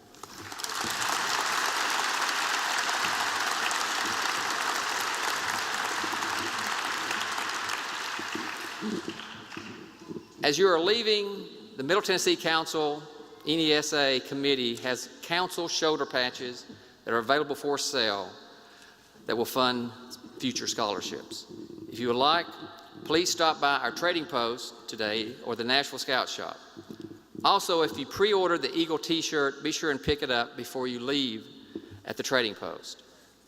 Again, thank you, Mr. Allen, for a great speech to our Eagle Scouts. Very encouraging. Teach them to be brave. Thanks to everyone for attending our 2015 Eagle Scout recognition. Please drive home safely, and we are adjourned.